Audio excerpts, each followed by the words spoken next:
Assalamualaikum students of 10th class. This is page number 10 of your skill booster. Question number 2, option number 5. Question is differentiate between lithotripsy and kidney transplant. On page number 29 of your biology book, in kidney transplant topic, in line number 3, we can read that treatment of the end stage kidney failure is the kidney transplantation. It is the replacement of patient's damaged kidney with a donor healthy kidney. Kidney may be donated by a deceased donor or the living donor.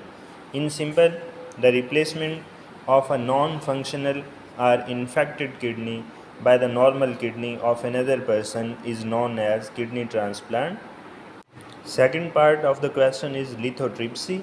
So lithotripsy is a method of the removal of kidney stone. In this method, non-electrical shock waves from the outside of the body are bombarded on the stones in the urinary system. Waves hit the dense stones and break them. Stones become sand-like and are passed through urine. In simple, lithotripsy is the non-surgical removal of the kidney stone. Kidney stone of the larger size are removed without surgery through this process, and surgical method is not used. So, lithotripsy in simple is the removal of kidney stone, larger size kidney stone, without surgery from the urinary system. Stone may be present in the kidney, or it may travel to the ureter or urinary bladder. Next is question number 6. What is neuron and what are their types? We know that neuron or nerve cell Neuron or nerve cell is the unit of nervous system. Neuron or nerve cell is the type of cell. These cells make the complete nervous system. Like all other organisms, human nervous system consists of billions of neurons, and supporting cells are neuroglial cells. Neurons are specialized cells that are able to conduct nerve impulse from receptors to coordinator and from coordinators to effector. In this way, these neurons communicate with each other with the other types of the body cells. On the base of functions, neurons are of three types. First is sensory neuron, second is motor neuron, and third is interneuron. Sensory neuron conduct sensory information or nerve impulses from receptors toward the central nervous system. Sensory neurons have one dendrite and one axon. Second type is interneuron. Interneurons form the brain and spinal cord. They receive information, interpret them, and stimulate motor neuron. They have dendrites, many dendrites, and axon. Third type are motor neuron, carry information from interneuron to muscle or glands. They have many dendrites but only one axon. This is the model of motor neuron. This is model of interneuron, and this is model of sensory neuron. Next is question number 7. Differentiate between transpiration and guttation. This is transpiration. As we have read in 9th class, transpiration is the loss of water from the plant surface in the form of vapors. Extra water is removed from plant body by transpiration. Next is second part of question, what is guttation? This is the answer of guttation.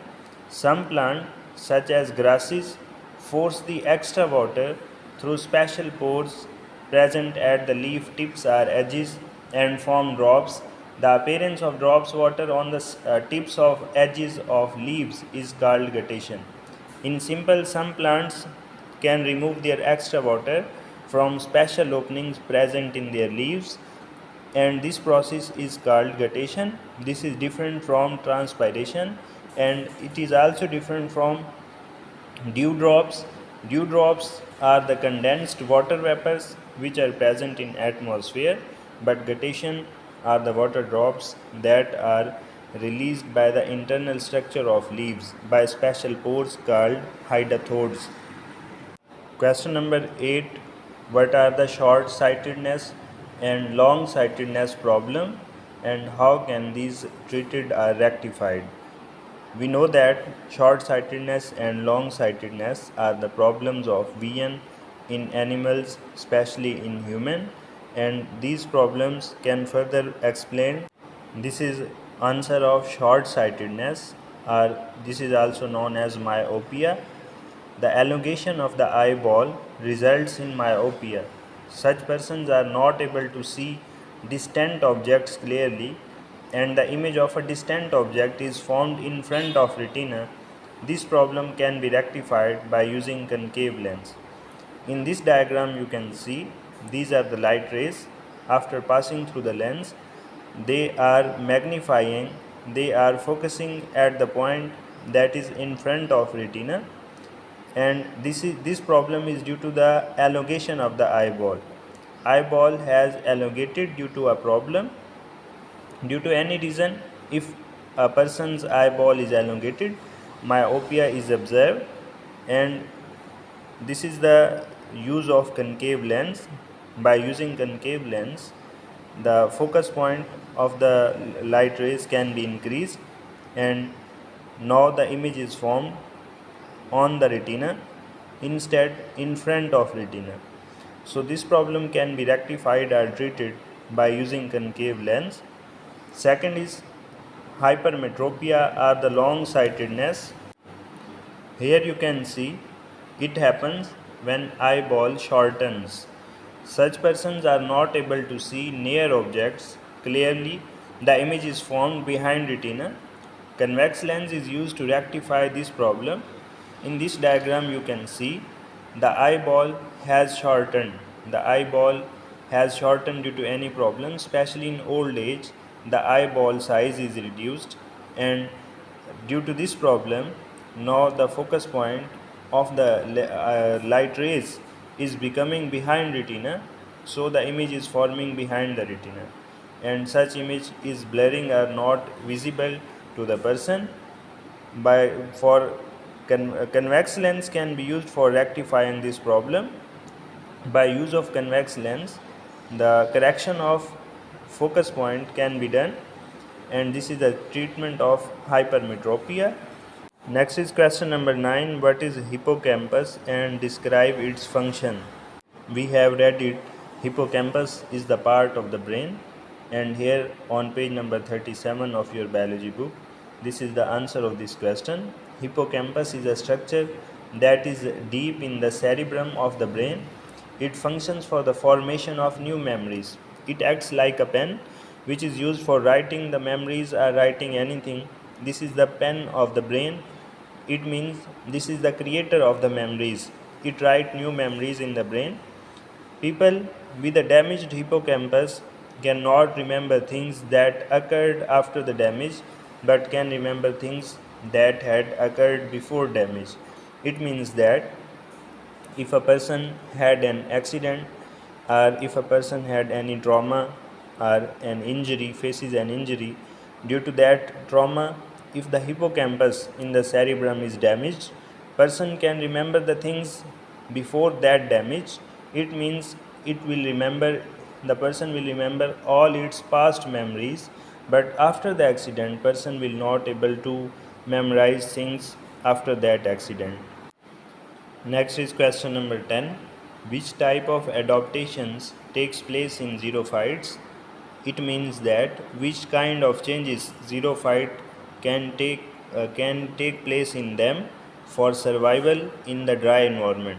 On page number 20, in topic of xerophytes, this is the answer of our question. Xerophytes are the plants that live in the dry environments.